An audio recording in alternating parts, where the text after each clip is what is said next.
buenos días o buenas tardes o no sé en qué hora lo estén viendo, pero estamos aquí en Bitácora CAEC. Hoy tenemos unos integrantes nuevos que se unen a nuestro podcast del colegio, precisamente porque queremos que los temas cada vez sean más completos, más integrativos. Entonces se nos unen urbanistas, porque realmente estamos hablando de que queremos que todos los puntos de la arquitectura tengan representación. Entonces, pues vamos a conocerlos. Creo que se nos une aquí el arquitecto Largo Cuellar, mucho gusto, gracias, Nari. y la arquitecta Pau. Hola, mucho gusto. Ellos dicen sus nombres completos porque yo con trabajos me sé el mío. Y vamos platicando un poquito de quiénes son. A ver, entonces platícanos, ¿quién eres? Gracias, Nari. Primero, pues mucho gusto y muchas gracias por la apertura aquí con el colegio y en el podcast. Yo me he dedicado muchos años a la construcción de todo tipo, desde edificios, viviendas, residenciales, de varios sectores, principalmente el sector privado. Y tengo ya cerca de 13 años dedicándome al desarrollo inmobiliario. Principalmente trabajo en una empresa donde desarrollamos lotes habitacionales. Y pues bueno, pues desde la planeación, desde cómo hacemos un nuevo desarrollo, y pues con el trabajo en equipo, con el equipo de infraestructura y ¿De qué escuela vienes? yo soy de San Luis Potosí, de la Universidad Autónoma, de la Facultad del Hábitat. Y ahí está, junto con arquitectura, está con diseño gráfico y está con diseño industrial. Ah, sí, padre. Se entrelaza ahí muy padre. Y ya Querétaro, pues justamente voy para 15 años, ya me considero queretano. Bueno, tú te puedes considerar, los queretanos no te van a dar el No pasaporte. me van a dar el pase todavía. No lo dan nunca. Según yo, desde que tiene uno INE de Querétaro ya se puede sentir, pero creo que no. Sí, sí, pero depende de qué queretanos. Los queretanos no dan el pasaporte nunca, pero son como 5. Y los queretanos, ya no Cuando queretanos, me dices que la queretanos, danza, ya me puedo sentir queretano. ya No, te o dan sea, más chance, esos dan más chancecito. Y pues bueno, pues pues dedicándome a eso y pues ya cerca de 5 años colegiado, a mucha honra en el colegio de Querétaro. Y bueno, pues ¿Y por qué te religiaste? Y yo siempre hacemos esa pregunta porque sí, queremos que se colegien al final. la verdad, vamos a ser honestos, es un podcast. Honest. Me colegié por una necesidad de una firma de derreo. Y la verdad es que mucho tiempo, o los primeros años, estuve pues solamente pues cumpliendo pues lo que se requiere, ¿no? Pues al final, pues la chamba es chamba. Y fíjate que padrísimo porque empecé a conocer gente, me empecé a entender qué hacía el colegio y le empecé a agarrar muchísimo cariño a la gente y al colegio, al quehacer del colegio, mucho derivado de sus directivos, de sus comités, pues donde siempre han buscado la integración y bueno, pues aquí terminamos, Esta pequeñita de más, sí. Y a ver, Pau, tú platícanos. Bueno, yo soy Paula. Yo soy egresada de la UAC. Soy arquitecta. En ese tiempo se manejaban líneas terminales. Yo elegí la de diseño urbano. Desde ese entonces me empezó a interesar mucho las partes. Me gustan mucho las partes sociales y creo que los temas sociales y el urbanismo toca mucho de eso.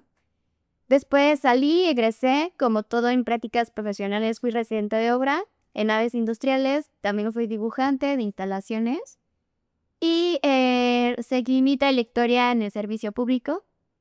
Ya llevo 7 años, más o menos. Actualmente estoy en desarrollo urbano y, bueno, mi parte de mi trayectoria, yo soy de otro país. Llegué a México hace 26 años y ¿De dónde eres? soy de Colombia. Ok. Tengo 26 años aquí en Querétaro directamente. Y mío, qué chistoso también, Mario. Sí. Casi bretanos. Casi queretanos Pero por todavía no. esquina con Colombia. No, está chistoso que también Mario también es colombiano, sí. Pero fíjate que, bueno, a nivel ciudad, que es lo que a mí más me ha integrado, hago mucho la comparativa de las capitales de las ciudades y su caos a nivel ciudad, todas se parecen. Bogotá, Ciudad de México y Querétaro todavía es una ciudad tranquila, pero nos estamos yendo un poco hacia todo Estamos hacia caos vial, exacto. Entonces es muy interesante saber la historia, porque de verdad entender la historia nos da muchas razones del por qué el día de hoy y cómo se ha manejado a raíz de los años, ¿no? Tengo una maestría en diseño urbano por el TEC de Monterrey Y pues más que todo en el ámbito público, creo que he podido dar mi opinión y un poco ser escuchada al respecto de cómo se van prendiendo las ciudades. Me colegié hace un año. Tiene la siguiente pregunta. Le dan un año buscando más que todo involucrar temas de urbanismo en el TEC, más que todo. Hoy en día existe el comité de urbanismo al que me integré apenas este año, hace poco, hace unos meses. Y pues mi intención es también poder sensibilizar, yo creo que sensibilizar a los arquitectos como otros arquitectos han escuchado de por qué es importante aprender las ciudades, no solo al interior, sino cómo van a afectar al exterior. Ok, qué padre. Entonces, bueno, ellos se van a integrar por nosotros. Como hemos platicado, va a haber capítulos con Mario, va a haber capítulos con Lalo, va a haber capítulos con Pau, voy a estar a veces yo. Vamos a tratar de hacer mix y match para tener diferentes puntos de vista. Y como hemos hablado, si alguien más se quiere acercar, si alguien más quiere participar, la idea es que este podcast sea del colegio. ¿Y el micrófono está abierto? Y el micrófono está abierto, igual que ellos vinieron y dijeron, pues que nosotros tenemos la idea de urbanismo y fuimos padrísimo, porque al final de cuentas, la arquitectura, como hemos hablado, es amplia, es una gama enorme y entre más podamos decir, existe esto y más gente levante la mano, yo creo que pues más entretenido va a ser este podcast y pues vamos a lograr que la gente lo vea y lo diga, órale, está padrísimo porque hablan de muchos temas. De hecho, el tema de hoy creo que es un tema muy padre, muy de carnita y es un tema que yo creo que se debate desde muchos puntos de vista, que es la autoconstrucción. Porque la autoconstrucción tanto tiene que ver con la casita como con los asentamientos irregulares, como con la gente haciéndolo a como le sale. Entonces vamos a hablar este tema, lo vamos a tratar de llevar desde los diferentes puntos de vista. Entonces, pues creo que entramos en materia y empezamos con autoconstrucción. Bueno, pues entramos en materia. Creo que este es un tema espinoso, es un tema polémico, porque además hasta los mismos arquitectos podemos tener muchos puntos de vista. Entonces, me gustaría empezar, no sé si recuerdan en el 2020, cuando el presidente Andrés Manuel López Obrador promovió e impulsó la autoconstrucción metiendo programas que ya instituciones como el Infonavit o el Fobiste ya podían ser gestionados por el usuario y no tenía que tener a un tercero que pudiera ser un ingeniero o un arquitecto. Y creo que esto pues, es un parteaguas porque al final de cuentas la autoconstrucción en México creo que siempre ha existido. Y yo creo que todos hemos visto o participado, o tu papá hizo un cuartito, o tal vez hemos estado un tío, cosas así, pero que se le diera una pauta como, pues ahora le damos permiso, creo que es un tema interesante Ya está en el radar y ahora, importantísimo, cómo se regula eso, ¿no? Porque ciertamente hoy en la legislatura, al menos municipal, no existe el formato. Si son tantos metros cuadrados, me parece que es a partir de 35, pues necesitas un DRO. Entonces, ¿cómo converge la autoconstrucción con los lineamientos municipales? ¿Cómo se regula y cómo afecta a tu seguridad, a tu habitabilidad y cómo la seguridad que tú vas a tener al interior de tu casa, quién te la garantiza? Si fue de esa manera la construcción, ¿no? Pero, digo, yo aquí jugando a la abogada del diablo, ¿quién te garantiza que tu arquitecto sí está regulado? O sea, porque yo digo, y no quiero hablar mal de colegas y no voy a decir nombres, pero yo sí conozco colegas que no van a la obra, que tienen a su maestro, a don Pelos, vamos a llamarlo, y don Pelos ya le sabe. Pero entonces, si don Pelos ya le sabe, ¿para qué necesitarías contratar a un arquitecto?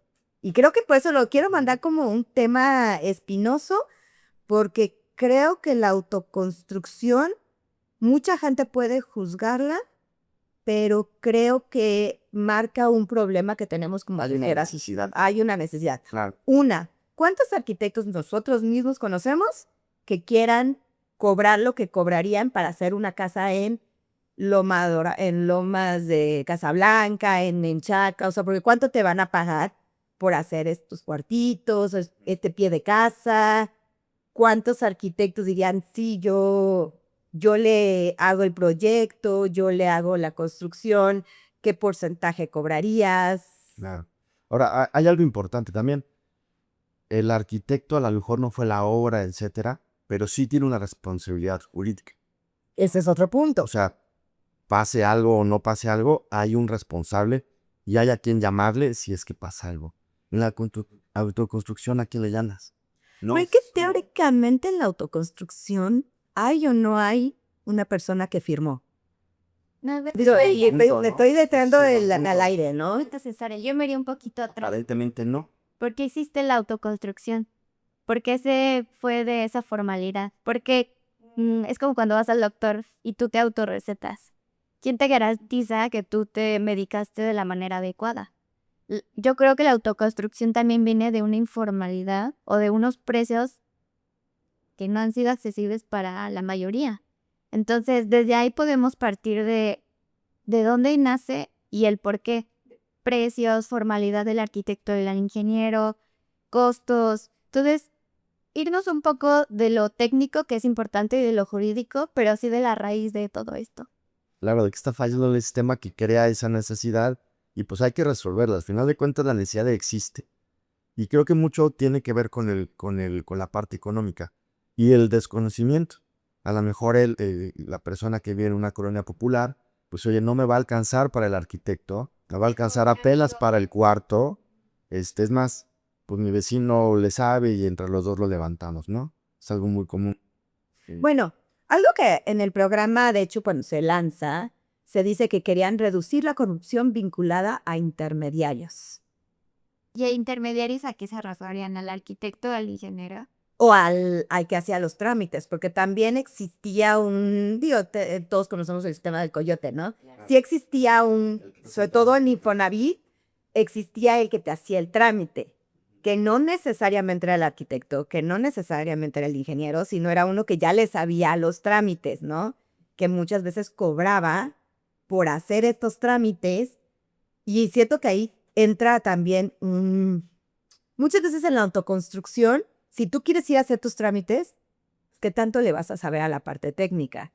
Entonces ahí sí, yo sigo pensando que el que metan programas de autoconstrucción sigue dejando un hueco para el que te va a hacer los trámites, porque si no, o sea, debe de haber formatos que debes de llenar y debe de haber una forma de llevar un control por medio de Fobiste o de Infonavit. Claro. Entonces, Ahora, esa parte del coyotaje me parece que hubo por ahí una noticia o un dato donde eso sí se daba mucho, o se da, no lo sé, en términos no solo de sino hablamos de carreteras y de obra pública, que es donde creo que se puede prestar más ese tipo de coyotajes, donde pues la comunidad necesita una carretera y luego hay un constructor y luego hay un tramitólogo, etcétera, etcétera. Entonces empieza a diluir incluso la efectividad de la obra. Entonces, ¿qué tanto se puede quitar la burocracia? Y no solamente que sea autoconstrucción, sino una autoconstrucción, pero además regulada, o sea, por un experto, por un perito, ¿no? a mí me pasó, yo trabajé, un tiempo yo estuve en el padrón de Infonavit. De mis primeras intentos de tener trabajo siendo joven, me inscribí al padrón Infonavit, junté todos los requerimientos y estaba yo como que en la lista, ¿no? Y se vuelve un tema bien complicado porque a los derechohabientes les decían, no te deben de cobrar el trámite. Ok, no te deben de cobrar el trámite. Pero si tú veías, al menos en esas épocas, te estoy hablando hace 20 años, no sé cómo está en este instante el Infonavit, te estoy hablando hace ya tiempo, te hacían llenar 35,476,000 formatos. O sea, tenías que hacer un programa de obra, una cotización de obra, el proyecto, y todo eso le decían que no se lo deberíamos de cobrar.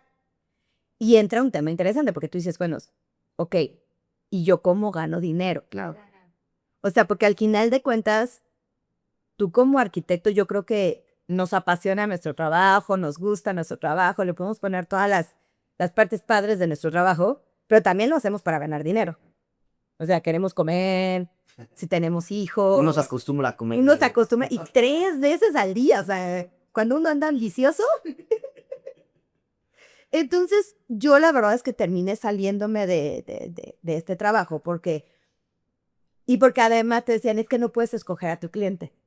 Y digo, es un debate, porque pues sí, todos queríamos el que iba con casa de interés ya medio, querías ya las casas que tenían los 200, 300 de construcción, o sea, porque es derechohabientes hay de todo el tipo, ¿no?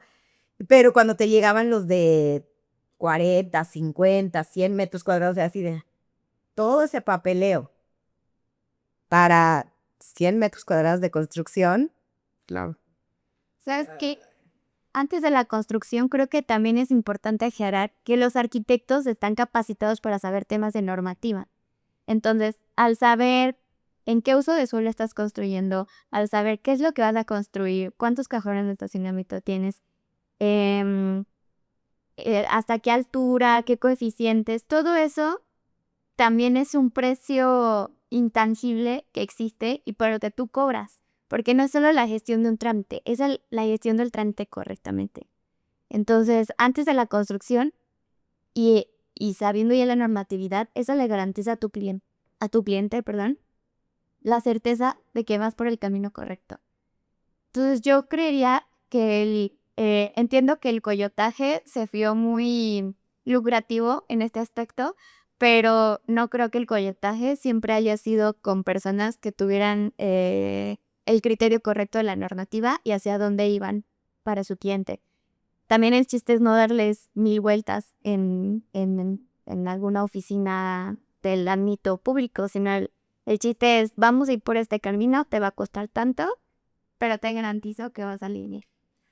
pero ahí entra otro tema. Vamos a decir que tú tienes un terrenito chiquitito, ¿no? Tú no vas a querer construir al 100%.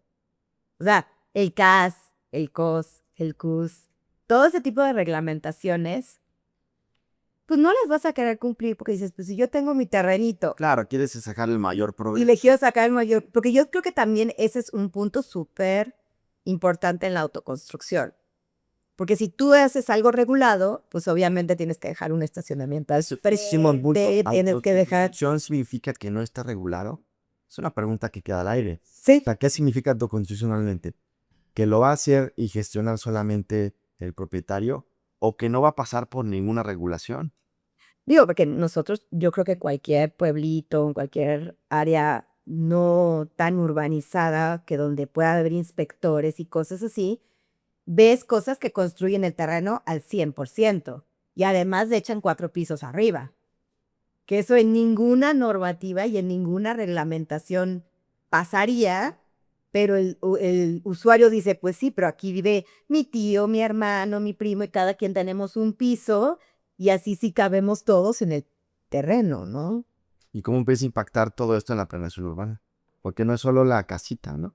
O sea, sí entiendo esa parte, pero al final, y entiendo que es por tema de costos, pero estás generando asentamientos irregulares y vas a hacer que estas 10 personas que viven en una superficie mínima van a tener que trasladarse 1 hora, 40 minutos, 1 hora hacia sus centros de trabajo.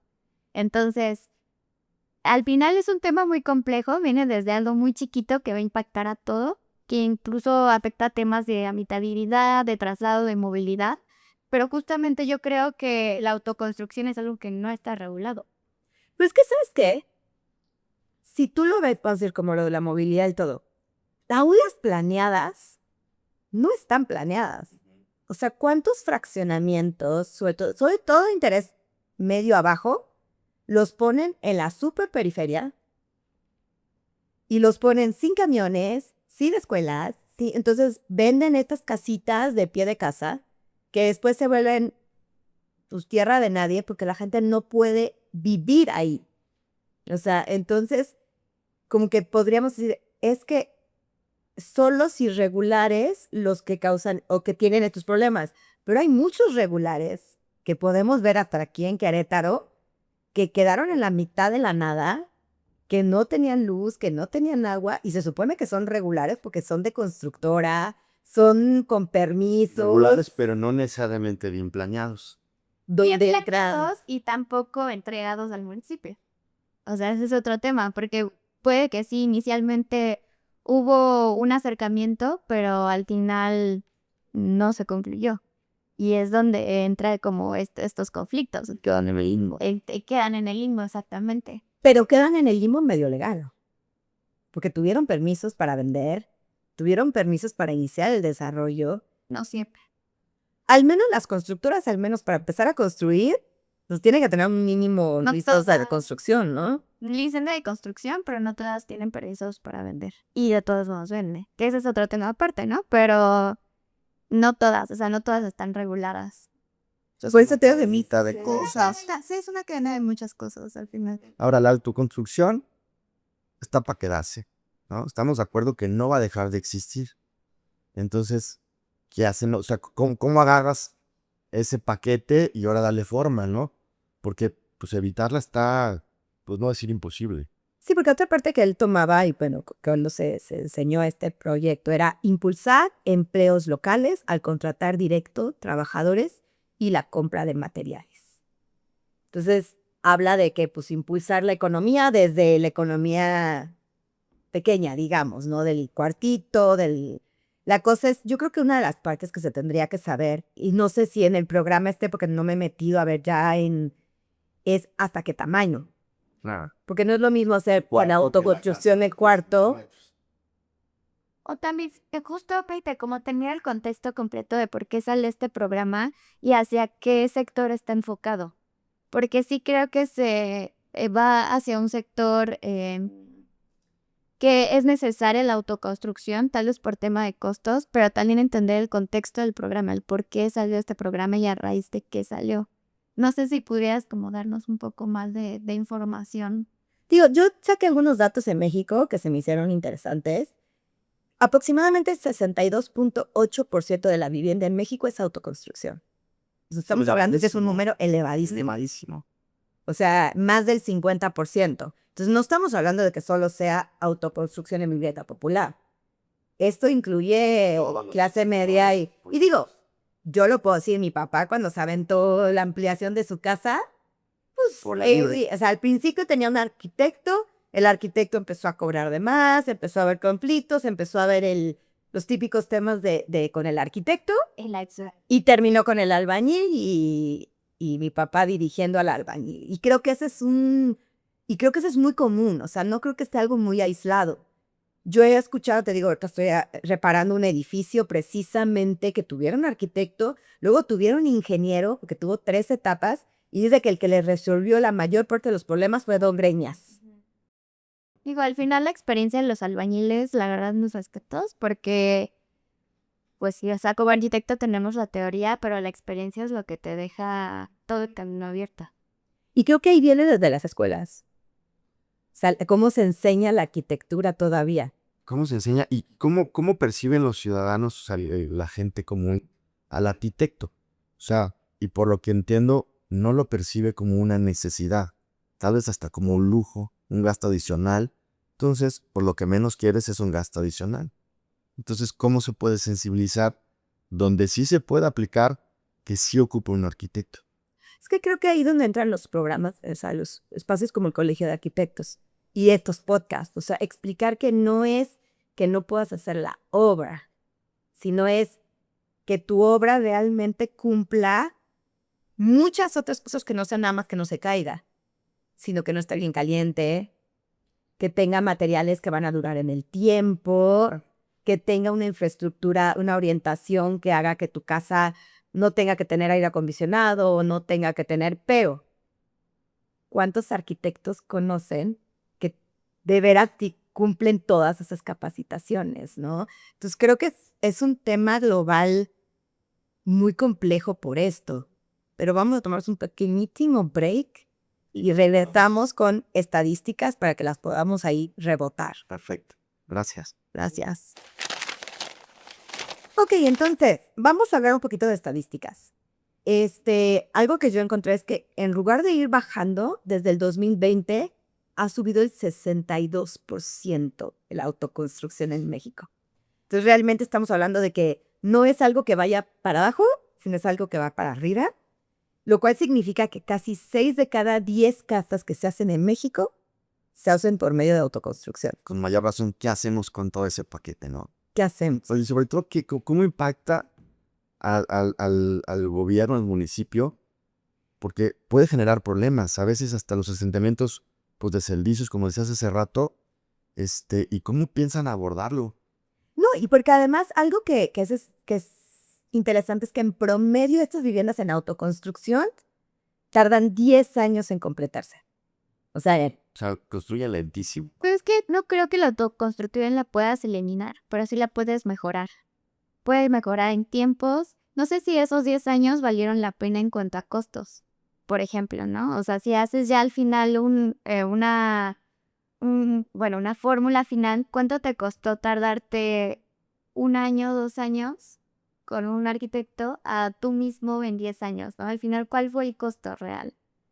no, y el impacto social, porque entonces tenemos todas estas colonias, todas estas partes en la ciudad, Y nombra es gris. en obra gris, en obra negra, en obra, o sea, en varios niveles de construcción.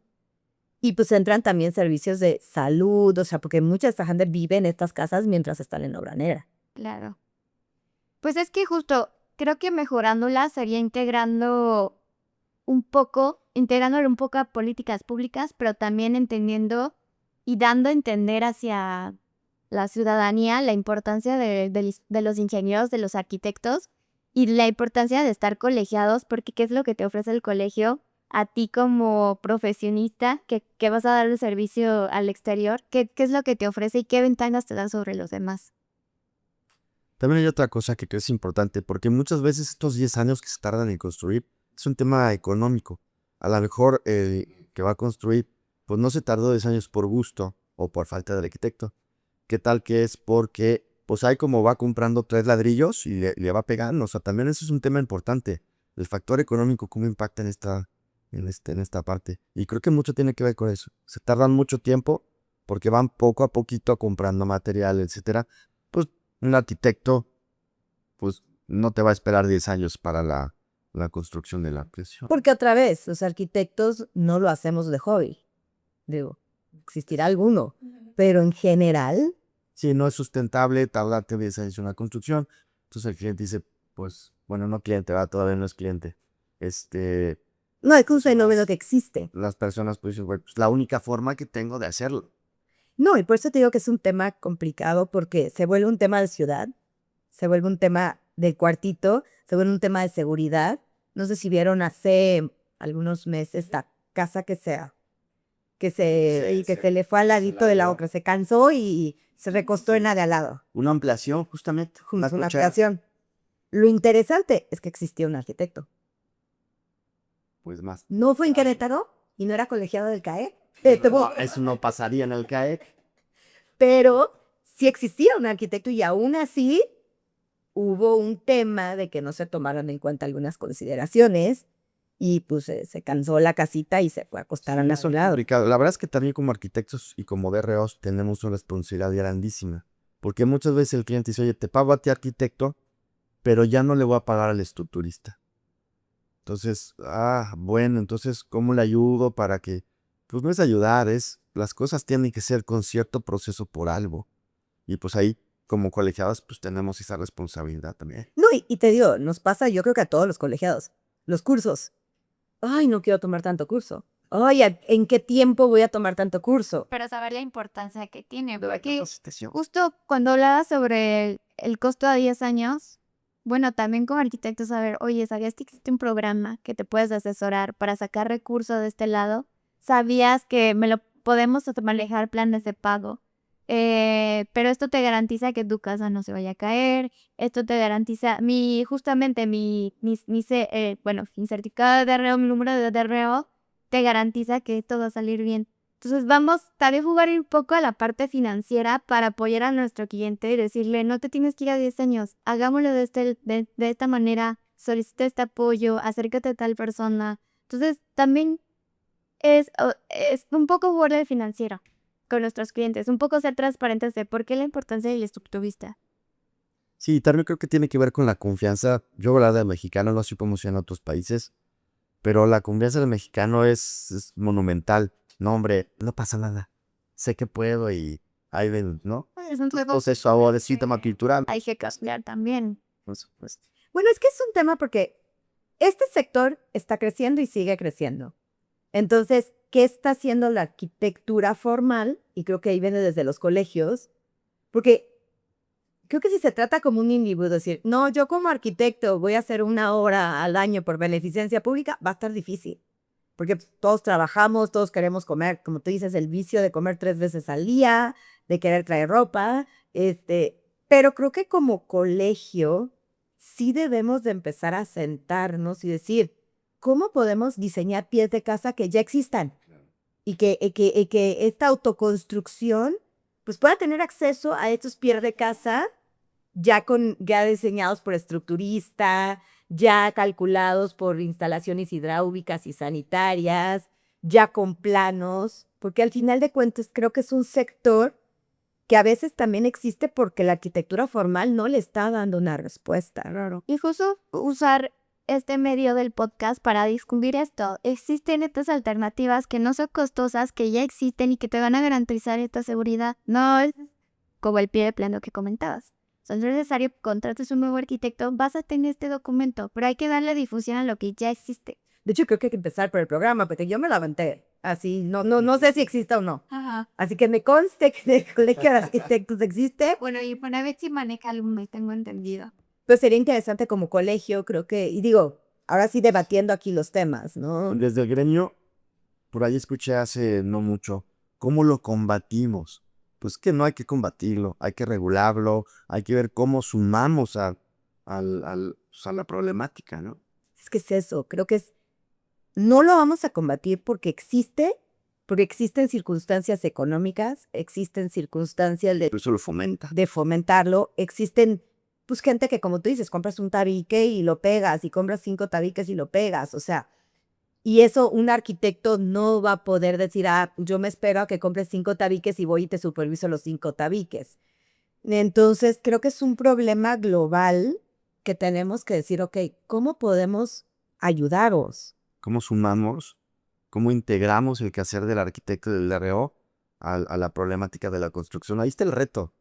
Y obviamente pues no lo vamos a resolver en este foro, pero pues dejarlo ahí abierto y también aquí a nuestros colegas colegiados, ¿qué se les ocurre? ¿Cómo podemos ir sumando poco a poco? Y después como gremio, pues ir tal vez con autoridades para ir encaminando este tema, ¿no?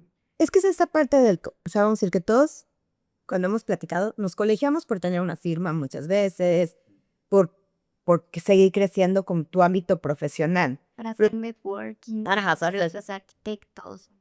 Pero creo que algo que poco a poco te vas dando cuenta en el gremio y que creo que es nuestra tarea es también qué logra el Colegio de Arquitectos hacia la sociedad.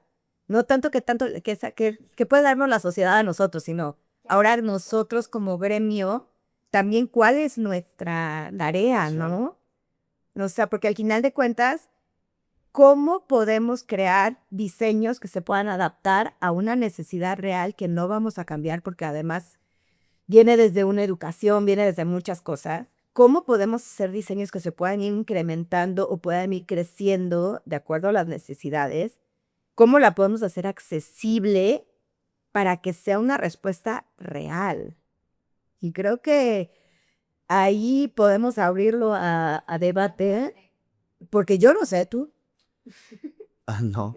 Y esa respuesta real, tangible y llevada a cabo, ¿no? A mí, o sea, como propuesta, yo no sé si esta solución, pero justo llevando ideas a las políticas públicas como estas, las que saca AMLO, para decir, ahí está alternativa para la autoconstrucción.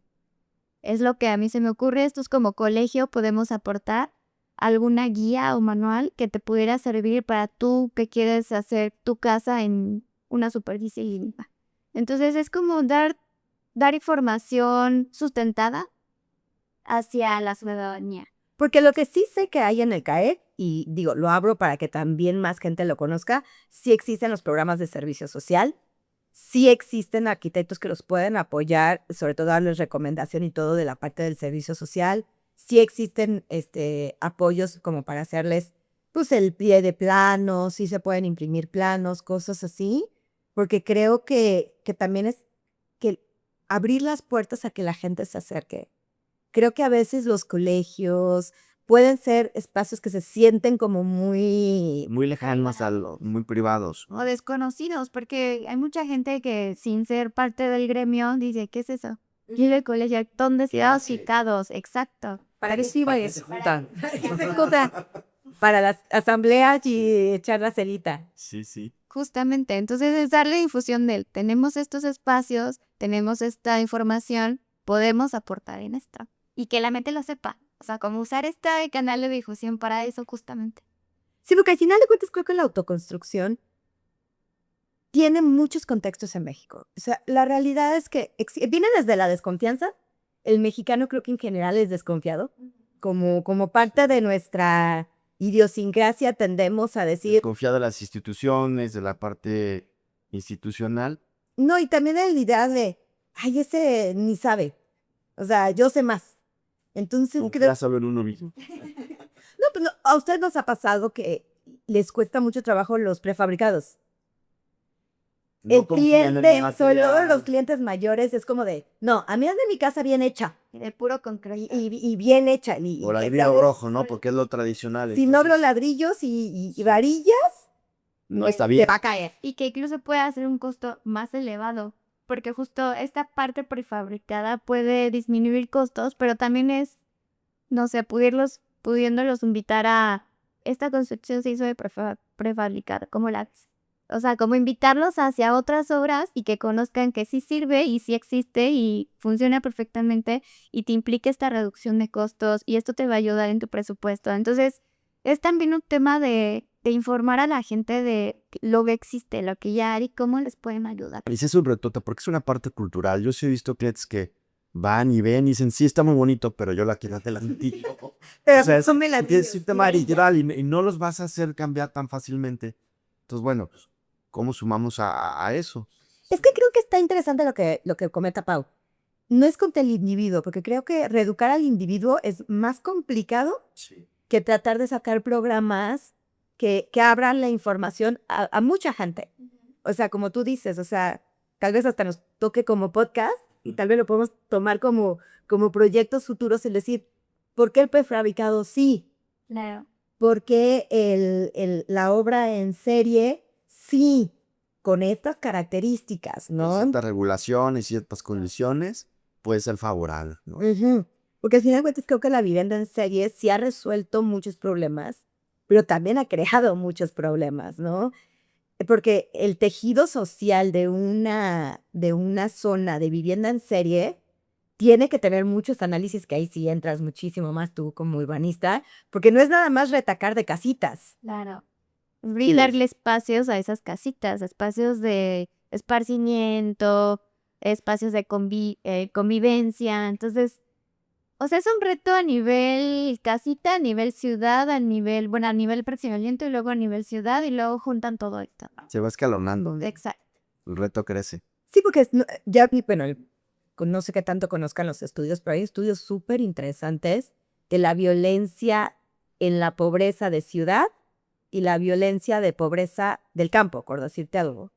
Podrías hablar de que socioeconómicamente la pobreza es en el mismo rango, digamos, pero el de ciudad es mucho más agresivo y mucho más violento que pudieras hablar del campo o de las zonas donde tienes espacio. También cómo nos fue como individuos en la pandemia cuando teníamos que estar encerrados en espacios, incluso espacios mínimos para muchas personas, cómo les fue su convivio con su familia, ¿no? Cómo afectó, y es cuando creo que el Infonavit a raíz de eso tomó programas de la importancia de un buen diseño y de un buen espacio y de una buena altura para el convivio con nuestra familia. Incluso para ti solo, ¿verdad? Que no te vuelvas loco cuando ojalá no pase otra vez otra pandemia, ¿no? No, pero los divorcios de pandemia. Y ahora, pues todo eso dentro de la autoconstrucción, como el cliente o la persona que va a construir, pues analiza esos espacios. No lo hace. Lo hice hace rato. No analizó cómo está la iluminación, cómo están los materiales, el clima, etcétera, etcétera. Y el reto como arquitectos es cómo le llevamos eso sin que necesariamente me contrate. Yo me acuerdo que en un rancho, mi familia tiene un rancho aquí en Querétaro, entonces la mamá de mi hermano por no decir mi mamá, porque no es, la mamá de mi hermano, hizo una pequeña cabaña y me decía, yo quiero ventanota, ventanota aquí, ventanota acá, y toda, la llenó de ventanas. Y yo le decía, porque yo estaba estudiando arquitectura en ese momento, todavía no era arquitecta. Te cargo el sol hacia la misma. No, y además le dije, es que ha habido estudios como la Glass House, todos esos, que no funciona tanto vidrio porque llega un momento que el ser humano quiere encerrarse, quiere sentirse protegido por su casa, o sea, sí, todo ese vidrio se ve muy bonito en revistas, pero cuando se han hecho estudios de habitabilidad y del ser humano, el ser humano llega un momento que dice, me quiero sentir encerradito, es porque esmerilamos las puertas de las regaderas. Aunque tú estás solito en el baño, eso de sentirte demasiado expuesto psicológicamente te afecta.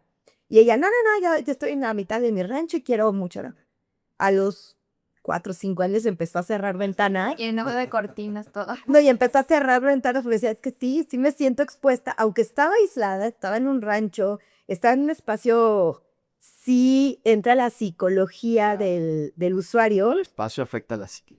Y entender también el clima en el que vas a construir. Porque no es lo mismo construir ventanas y ventanas en un clima frío que el Querétaro. Querétaro es muy caluroso y también tiene climas muy extremos. O sea, cuando hace frío, y cuando hace calor, hace calor. Entonces también entender dónde vas a diseñar este tipo de cosas. Y lo que te vas, como te decías en la pandemia, todos hemos visto el minimalismo en revistas y nos encanta. Yo creo que todos nos vendieron el minimalismo que se ve padrísimo. Pero vivir el minimalismo no es para todo el mundo. O sea, porque a la gente nos gustan las cosas.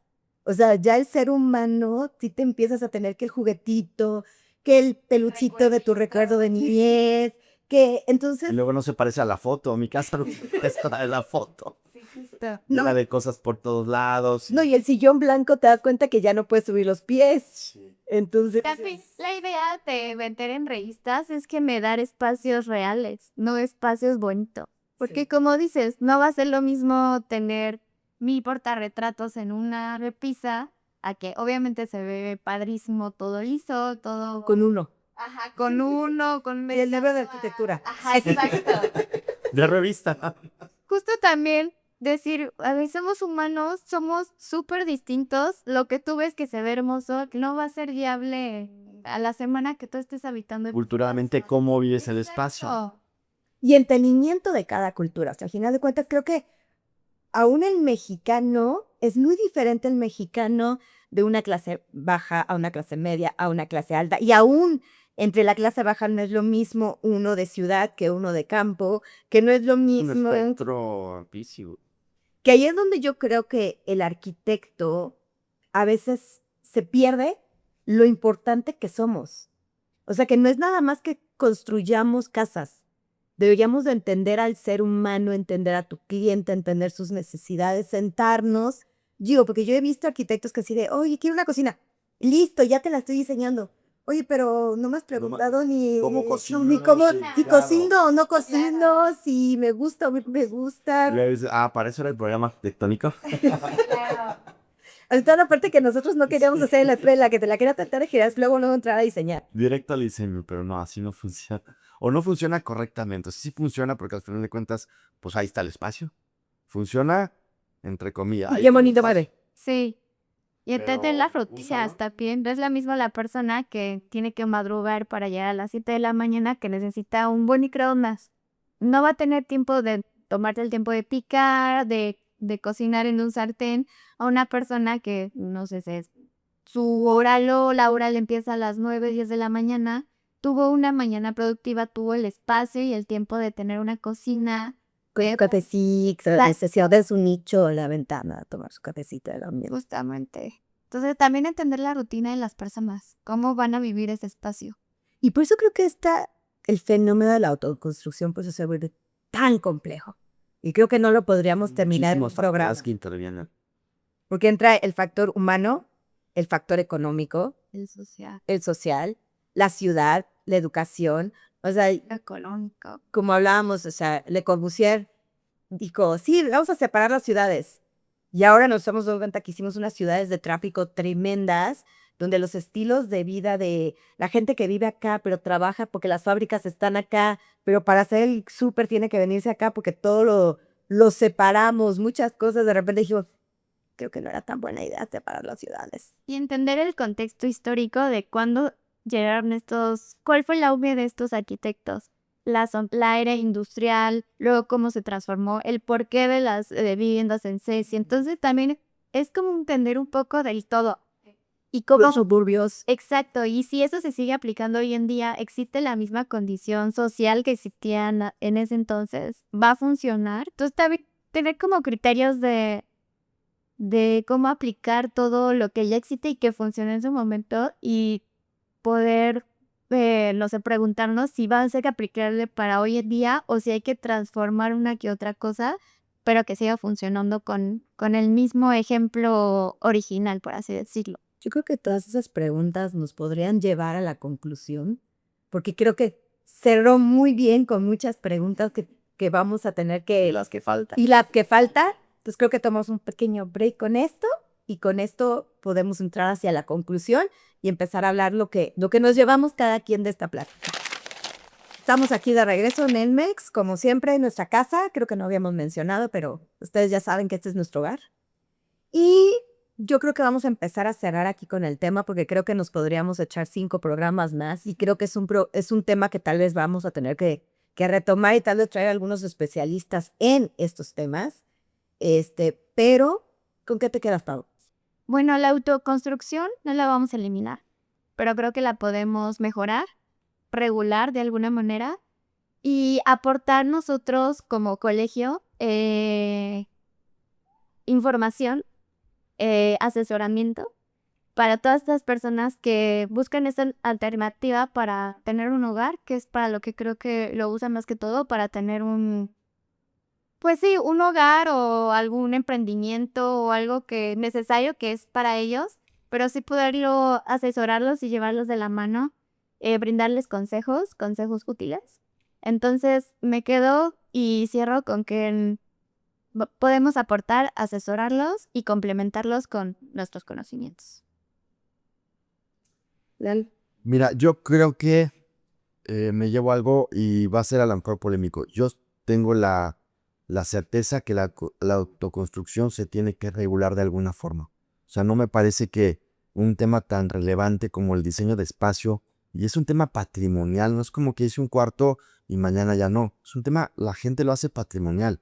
Es para dejárselo a los hijos, etc. Entonces, con ese valor que se le da a esas ampliaciones o remodelaciones, sí o sí buscar una regulación.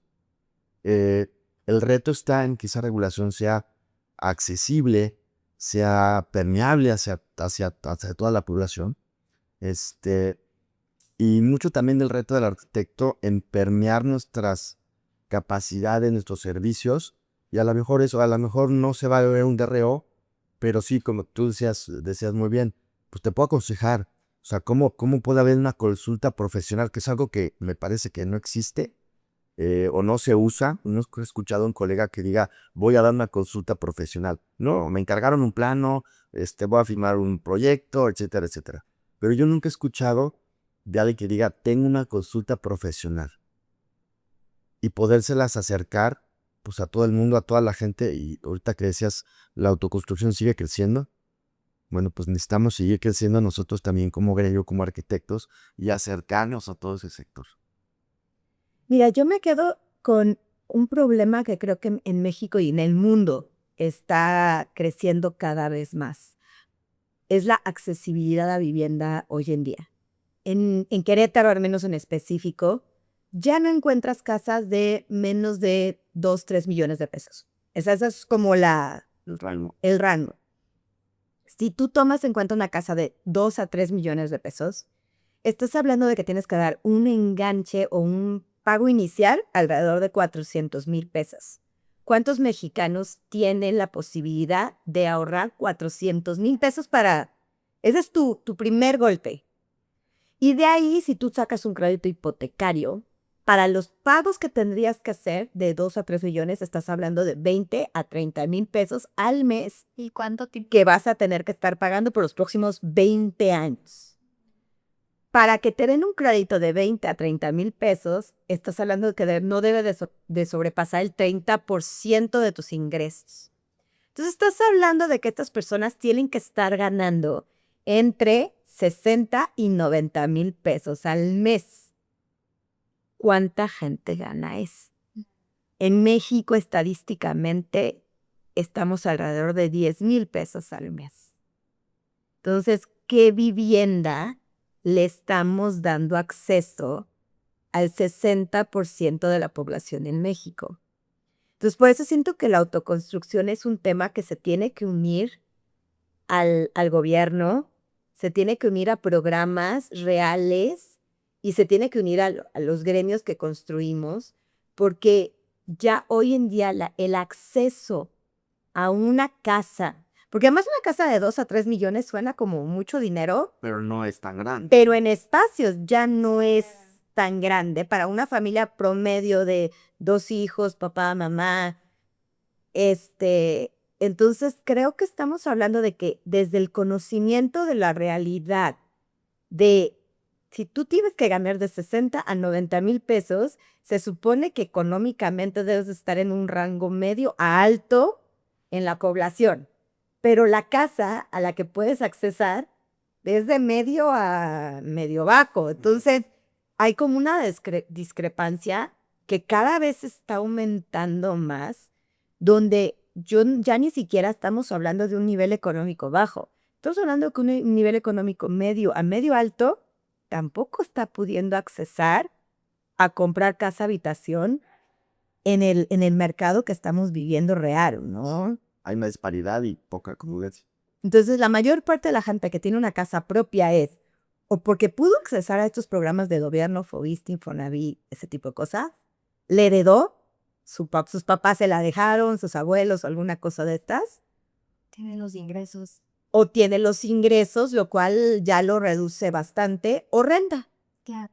Entonces, creo que estamos hablando de un problema que tiene que tener programas desde gobierno, porque tiene que haber subsidios. Yo siento que tenemos que caer al subsidio de gobiernos, de subsidio de vivienda, para que pueda existir una vivienda decente, pero a la cual un trabajador realmente pueda accesar a comprar y que no esté en la punta del cerro. Claro. Porque otra vez, sí, tal vez hay casitas de 1,700,000 pesos. No hay movilidad. Y ya técnicamente están en Guanajuato, ya técnicamente están en... Y muchos de esos los clientes ni siquiera lo saben. A mí me pasó un cliente que me dice, oye, quiero remodelar mi casa, bla, bla, bla. Fui a verlo y veo su espíritu y le digo, es que tu casa está en Guanajuato. No, estoy en Querétaro. Y yo, ¿y tú te puedes sentir en Querétaro? Tu casa está en Guanajuato. Pero a mí no me dijeron nada. Y yo, pero cuando firmaste la escritura, es que la firmamos en las oficinas de la constructora. Y como pues hay poca cultura de leer en México, nunca leyó su escritura. Entonces no tenía ni idea que estaba en Guanajuato. Sí. Hasta que se lo dije, oye, es que tu escritura es de Guanajuato. ¿Qué? Entonces todo esto creo que es un tema global, que son demasiados puntos y creo que nos quedamos todos con diferentes tareas, ¿no? Es correcto. Y llevamos mucha tarea. Nos llevamos mucha tarea y mucho pensamiento y creo que como gremio vamos a abrir este tema para el gremio porque creo que entre más cabezas le metamos, Hay más respuestas, ¿no? Y bueno, salen más preguntas a la vez. ¿sí, verdad? ¿Qué conseguimos? Muchas posturas. Creo que salimos con más preguntas que respuestas. Oye, igual es una buena oportunidad para que ahora que nos vean en redes sociales, pues dejen los comentarios y dejen las dudas y seguramente los vamos a estar revisando y los vamos a poder estar tratando aquí. Y si quieren también el micrófono abierto, adelante. Pues ahora, a la bienvenida, como ustedes saben, somos Bitácora Caer y no crean que se van a salvar de la pregunta. Entonces vamos a empezar contigo, Pau. Ok. ¿Qué es lo más importante del diseño arquitectónico? ¿Forma o función? Yo creo que funciona.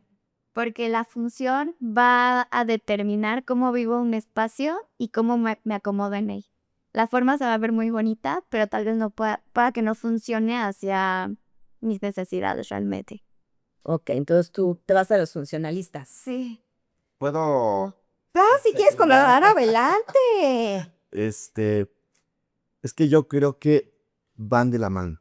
Porque al final de cuentas la construcción es muy bonita o muy funcional, pero hay el factor económico. O sea, si funciona muy bien, pero no vende, pues a lo mejor deja de ser un proyecto económicamente viable y luego se nos quedan pues en el papel, ¿no? Entonces yo creo que a mi punto de vista y mi experiencia tiene que ir muy de la mano. Pero la función no tiene que ser algo feo. O sea, la función no significa algo gris, algo plano, algo... O sea, la función no tiene que ir de la mano con algo feo. La función va a determinar. O sea, también crear espacios a nivel ergonómico útiles, creo que le va más a tener no sé, unos ventanales de cierta superficie que solo me van a calorar. Y sí, se ven padrísimos, pero Pero tienen no que ir de la funcionan. mano, exacto. Una función no tiene que ser fea. No, por eso creo que tienen el mismo peso. Aquí, a mi punto de vista, tienen el mismo peso y tiene que tener un equilibrio. Ok, y ahora sí la otra pregunta. ¿Qué No, con piensas? esta no era suficiente. ¿Qué piensas que será buena cambiar en cómo leen, conciben lo que es la persona? Ay, a caray, no, esta letra de arquitecta no lea yo. Es que a lo mejor es arquitecta médica. A ver, intenta, a ver si tú le entiendes a la arquitecta médica. ¿Qué piensas que sería bueno cambiar en el cómo se concibe lo que es la persona arquitecta? Lo que es, lo que hace. Lo que es lo que hacen. Entonces creo que es como, a ver, vamos a ver si nos entendimos Es bien. una pregunta a lo mejor filosófica. Ajá. ¿Cómo se concibe la persona arquitecta? Lo que es, o sea, tú cómo te concibes como arquitecto, lo que eres y lo que haces. Creo que por ahí va la pregunta. Tú como Tú Eduardo. como Eduardo, arquitecto, ¿cómo te concibes como arquitecto, lo que eres y cómo lo haces? Sí, es una pregunta muy profunda. Pues al final de cuentas creo que al menos en mi experiencia, en lo que me ha tocado ser a mí, ser arquitecto no es solamente una profesión. Al final de cuentas, pues algo que creo que la mayoría va a coincidir, lo llevamos en los huesos, o sea, acaba siendo parte de ti y empezamos a ver arquitectura y diseño por todos lados. Y es no solo lo que diseñamos, sino que a veces cómo organizamos nuestras cosas, nuestra vida, empezamos a construir nuestra personalidad para poder construir afuera ladrillos. Que sí. A mí me pasa que luego de repente muevo el celular y digo, ¡ay! El herraje. Y si lo ponemos de lado, o sea, cosas que ni al caso, y de repente me acuerdo de algo que tengo que solucionar y sí, creo que lo viví. Empieza a ser parte de todo. Ok, entonces se quedan con la tarea de dejar su pregunta Ok. para nuestro próximo invitado o invitada. No sabemos quién es, ahora sí que ya saben cómo es esta dinámica. Pues vamos a dar las gracias aquí a nuestra casa Enmex por abrirnos este espacio tan bonito. Y bienvenidos, muchachos. Esperemos que saquemos capítulos padrísimos. Y en verdad, por favor, si alguien más se quiere unir, si quieren dar comentarios, si quieren dar temas, si quieren debatir, si quieren venir a decirnos también, porque hay gente que tal vez esté más especializada en casa en serie, en autoconstrucción, en muchos otros temas. La invitación está a que se nos acerquen, vengan y nos platiquen y hagamos cada vez más enriquecedor esto y que realmente sea una herramienta para difundir al Colegio de Arquitectos, pero que también en el Colegio de Arquitectos nos difundamos entre todos lo que hacemos, lo que sabemos y cómo podemos dar respuestas mucho más integrales para ojalá poder bajar este 62% a mínimo ya 50-50. O ya tarde la venta, ¿no? Un poquito más de equilibrio.